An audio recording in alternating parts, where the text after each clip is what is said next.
ច្រើនឆ្នាំកន្លងទៅហើយនៅស្រុកពេមានក្មេងស្រីម្នាក់ឈ្មោះអេសធើនាងមិនមានម្ដាយឬឪពុកទេដូច្នេះបងប្អូនជីដូនមួយរបស់នាងម៉ាដេកាយបានមើលថែនាងគាត់ស្រឡាញ់អេសធើដូចកូនស្រីរបស់គាត់ម៉ាដេកាយបានបង្រៀននាងឲ្យស្រឡាញ់ព្រះជានិច្ចថ្ងៃមួយស្ដេចពេចង់បានមហាក្សត្រីថ្មីទ្រង់មានព្រះបន្ទូលថាចូលនាំស្ត្រីទាំងនោះទៅឯវាំងហើយខ្ញុំនឹងជ្រើសរើសមួយក្នុងចំណោមពួកគេដើម្បីធ្វើជាមហាក្សត្រី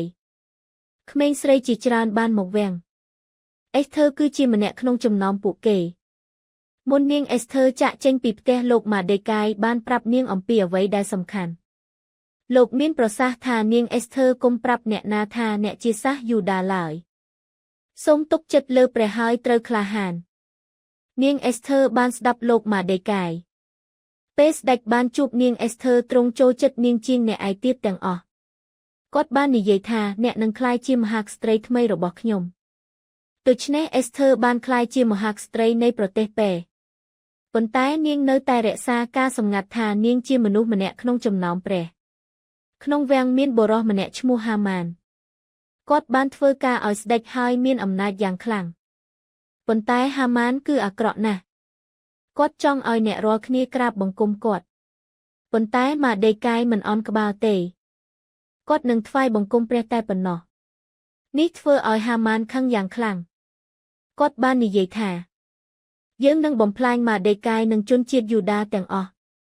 ហាម៉ានចូលទៅគាល់ស្ដេចហើយកុហកលោកមានប្រសាសន៍ថាមានមនុស្សមិនគោរពច្បាប់របស់លោកទេចូលយើងបង្កើតច្បាប់ដើម្បីកម្ចាត់ពួកគេស្ដេចមិនបានដឹងថាហាម៉ាននិយាយអំពីជនជាតិយូដាទេស្ដេចយល់ព្រមហើយហាម៉ានធ្វើច្បាប់ពេលម៉ាដេកាយបានឮដំណឹងនេះគាត់សោកស្ដាយយ៉ាងខ្លាំងហើយយំគាត់បានផ្ញើសារទៅម្ចាស់ក្ត្រីអេសធើទ្រង់មានព្រះបន្ទូលថានាងអេសធើអ្នកត្រូវទៅគាល់ស្ដេចហើយសុំជំនួយប្រហែលជាព្រះបានបង្កើតអ្នកជាមហាក្សត្រីសម្រាប់ហេតុផលនេះដើម្បីសង្គ្រោះប្រជាជនរបស់យើងប៉ុន្តែនាងអេសធើភ័យខ្លាចហើយនិយាយទៅកាន់ម៉ាដេកាយគ្មាននរណាអាចទៅគាល់ស្ដេចបានឡើយបើគ្មានការអញ្ជើញបើខ្ញុំទៅខ្ញុំអាចស្លាប់ប៉ុន្តែលោកម៉ាដេកាយបាននិយាយប្រហែលជានេះជាពេលវេលារបស់អ្នកនាងអេសធើបានគិតអំពីវាហើយបានសម្រេចចិត្តយ៉ាងក្លាហាននាងពោលថាចូលប្រាប់ជនជាតិយូដាទាំងអស់ឲ្យអធិស្ឋានហើយដំ3ថ្ងៃខ្ញុំនឹងធ្វើដូចគ្នាបន្ទាប់មកខ្ញុំនឹងចូលទៅគាល់ស្ដេចទោះខ្ញុំអាចស្លាប់ក៏ដោយប្រជាជនបានអធិស្ឋានអស់រយៈពេល3ថ្ងៃអេសធើបានអធិស្ឋានផងដែរនាងបានសុំព្រះឲ្យផ្ដល់សេចក្តីក្លាហានដល់នាង3ថ្ងៃក្រោយមកនាងអេសធើបានអធិស្ឋានស្លៀកពាក់ហើយដើរចូលទៅក្នុងបន្ទប់របស់ស្ដេចបេះដូងរបស់នាងលោតញាប់ប៉ុន្តែនាងក្លាហានស្ដេចទតមើលឃើញនាងគាត់ញឹមហើយនិយាយថាដល់ម្ចាស់ក្ត្រីអេសធើតើអ្នកចង់បានអ្វីអ្នកអាចសុំអ្វីក៏បាននាងអេសធើដកដង្ហើមធំហើយនិយាយថាស្ដេចឲ្យសូមមកពិសាអាហារពេលល្ងាចជាមួយហាម៉ានព្រះមហាក្សត្របានយល់ព្រមពួកគេបានមកអាហារពេលល្ងាចពេលអាហារពេលល្ងាចស្ដេចសួរនាងអេសធើថាតើអ្នកចង់បានអ្វីប៉ុន្តែអេសធើបាននិយាយ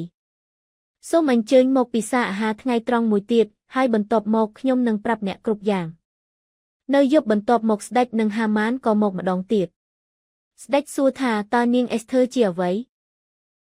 នាងអេសធើក្រឡេកមើលគាត់ហើយនិយាយថាស្ដេចឲ្យមានអ្នកណាចង់ធ្វើបាបខ្ញុំនិងប្រជាជនរបស់ខ្ញុំស្ដេចសួរថាតើអ្នកណាធ្វើដូច្នេះ